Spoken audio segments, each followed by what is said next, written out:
Bismillahirrahmanirrahim. Assalamualaikum warahmatullahi wabarakatuh. Alhamdulillah, wassalatu wassalamu rasulillah. Asyhadu an la ilaha illallah wahdahu la syarikalah wa asyhadu anna Muhammadan abduhu wa rasuluh la nabiyya ba'dah. Rabbi shrah li sadri wa yassir li amri wahlul 'uqdatam min lisani yafqahu qawli, amma ba'du. Alhamdulillah ala kulli hal. Pada kesempatan hari ini, anak-anak yang insya Allah senantiasa dirahmati Allah Subhanahu wa Ta'ala, kita bersama-sama belajar tentang sirah nabawiyah dan juga sirah para sahabat. Dan hari ini kita akan dengarkan bersama kisah tentang sahabat Abu Sufyan. Kita simak bersama kisah Abu Sufyan. Setelah terjadinya pelanggaran perjanjian Hudaybiyah oleh Bani Bakr dan juga suku Quraisy, maka pemimpin Mekah saat itu adalah Abu Sufyan merasakan sangat khawatir sekali dengan keadaan ini. Maka Abu Sufyan memutuskan untuk berangkat ke Madinah agar bisa bernegosiasi dengan Rasulullah Shallallahu Alaihi Wasallam. Kita simak dulu video berikut ini. Abu Sufyan sebagai pemimpin Quraisy Mekah berang mendengar aksi para rekan sesama tokoh Quraisy yang ikut serta penyerangan berdarah ini tanpa sepengetahuan dirinya. Abu Sufyan pun segera berangkat ke Madinah untuk meminta maaf atas kelalaian rekan-rekannya kepada Rasulullah Sallallahu Alaihi Wasallam. Dia tahu bahwa dia bukan siapa-siapa di Madinah, karena tidak ada penolongnya, tidak ada orang-orang yang tidak orang musyrik di sana. Tapi dia punya satu pintu yang dia masuki, yaitu putrinya, Ummu Habibah radhiyallahu anha. Ummu Habibah adalah istri Rasulullah sallallahu alaihi wasallam. Nama aslinya adalah Romlah, panggilannya adalah Ummu Habibah radhiyallahu anha. Dia datang ke Ummu Habibah, masuk ke rumahnya. Dan Ummu Habibah itu juga terkejut ketika melihat ayahnya datang.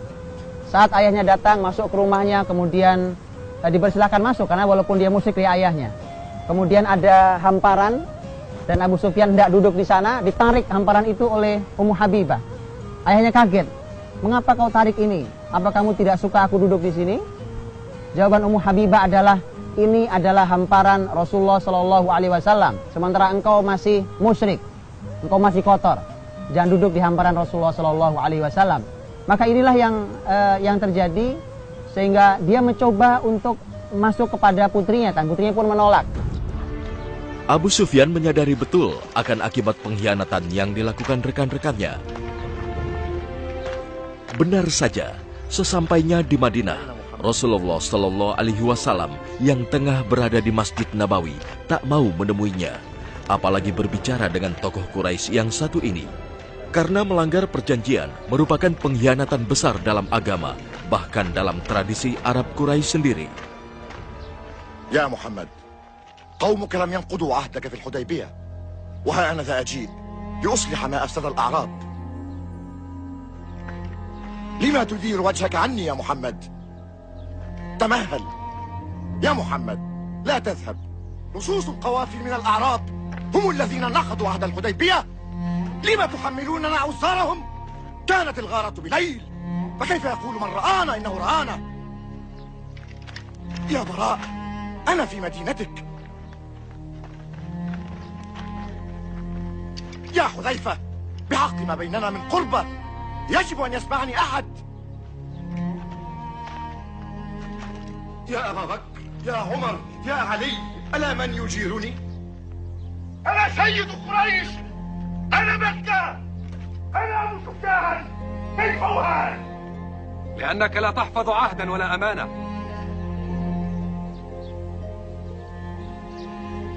أبو سفيان يستجدي العطف، ومع ذلك فشلت، لأنك لا تزال ذات أبي سفيان المتغطرس العنيد.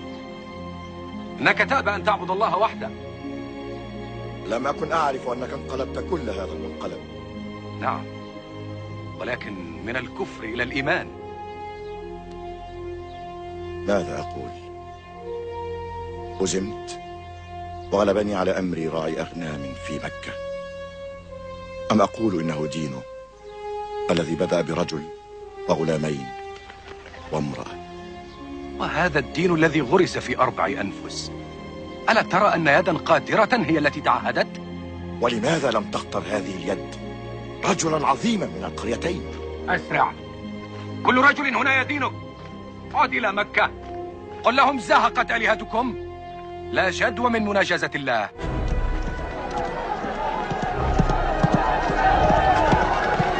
Setibanya di Mekah, Abu Sufyan segera memberi kabar akan iring-iringan besar Nabi dan kaum muslimin kepada Quraisy. الآن وقد عدت نستطيع أن نقاتله. نحصن البيوت، نسد الطرقات. Namun, tak ada satupun Quraisy yang tahu apa yang seharusnya dilakukan. إنه اليوم في 10,000 مقاتل. جبان، نموت ولا يدخلها محمد. عودي إلى الدار يا هند. جبان، هل أنت سيد مكة؟ انظر إلى نفسك، لقد انكسرت. هل مات أبي وأخي وعمي ليستسلم زوجي؟ عدلت إلى الدارين. حمقاء، لا نستطيع أن نقاومهم، لا نستطيع. إنهم يستردون مكة.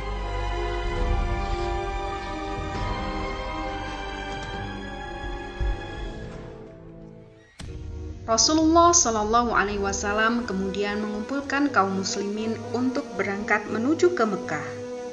Pada hari ke-10 Ramadan di tahun 8 Hijriah, Rasulullah Shallallahu Alaihi Wasallam mulai meninggalkan Madinah dan berangkat menuju Mekah bersama dengan 10.000 sahabat.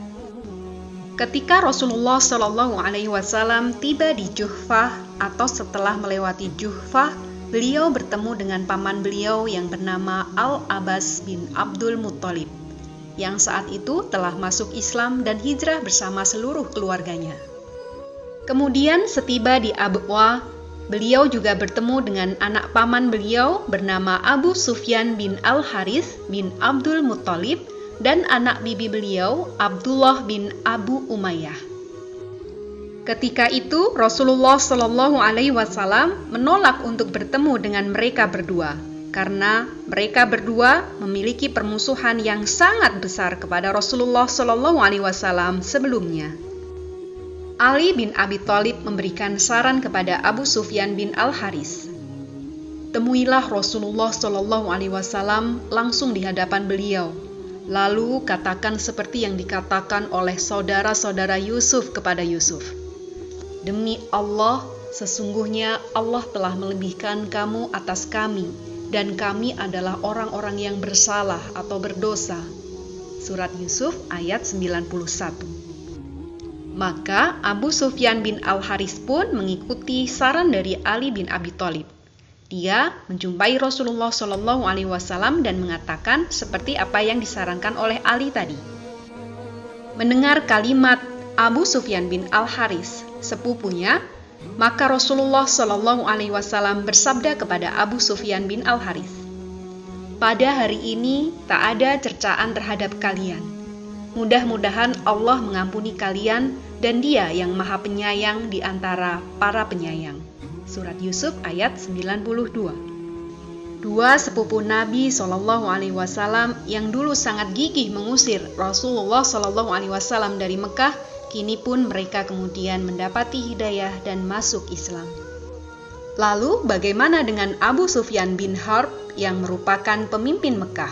Apakah dia masuk Islam atau kemudian menjadi musuh Allah selamanya? Kita simak kembali videonya ya.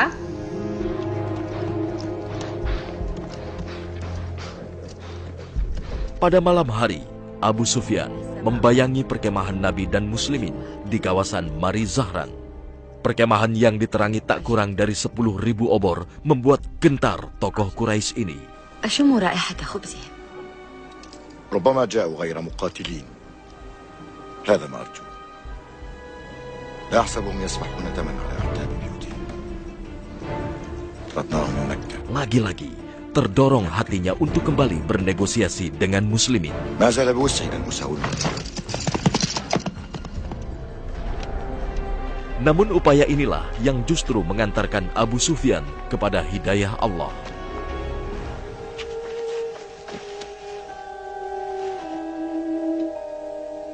قل ما جئت من أجله. رأيت نيران خيامكم والرجال من حولها. عرفت القوة التي أودعتها فيهم يا محمد.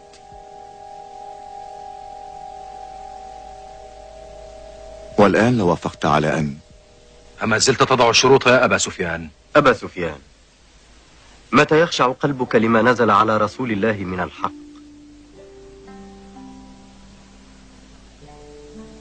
لا يزال بعض الشك يراودني. لو فصلنا رأسك زال الشك كله. لا يا خالد، لا إكراه في الدين. قد يحتاج إنسان إلى سنين أو لحظات. إن الله يهدي من يشاء.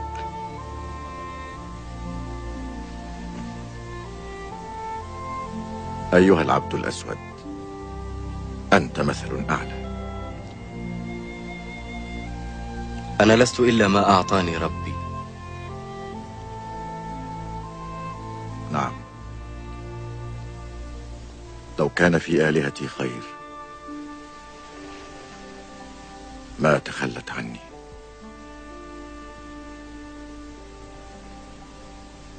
إني لا أعلن صادقا غير حانث ولا مرغم. أشهد أن لا إله إلا الله وأنك يا محمد رسول الله. Itu tadi kisah bagaimana Abu Sufyan bin Harb kemudian masuk Islam. Al-Abbas berkata kepada Rasulullah Shallallahu Alaihi Wasallam, "Wahai Rasulullah, Abu Sufyan adalah orang yang suka dengan kebanggaan. Karenanya berilah dia sesuatu." Rasulullah Shallallahu Alaihi Wasallam kemudian bersabda, "Engkau benar, wahai Al-Abbas. Barang siapa memasuki rumah Abu Sufyan, ia aman. Barang siapa menutup pintunya, ia aman. Dan barang siapa memasuki Masjidil Haram, ia aman." Inilah yang dilakukan oleh Rasulullah Shallallahu Alaihi Wasallam untuk memuliakan Abu Sufyan yang baru saja masuk Islam dan untuk menguatkan keimanannya. Anak-anak yang Allah rahmati, sampai di sini dulu kisah yang kita dengarkan. Dan anak-anak silahkan menuliskan hikmah dan nasihat yang bisa kita ambil dari kisah masuk Islamnya Abu Sufyan. Barakallahu fikum. Wassalamualaikum warahmatullahi wabarakatuh.